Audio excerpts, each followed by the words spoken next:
पल्ल्या फाटल्या. हे असं निघतं असं पूर्ण निघून मिक्स करायचं नाही. हे आपण जे पहिली लेअर बांधतो जर सुविधा इन्कम असते तर कव्हर लावते हँड स्क्रीन आपण 3 वेळेस याचे मॉइश्चरसाठी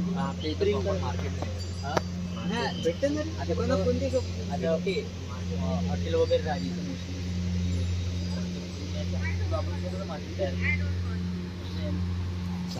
मार्केट तयार करा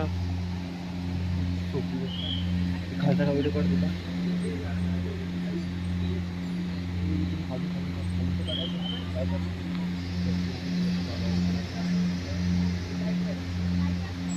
एखादी तोडून दाखव नाही म्हणत लहान वाला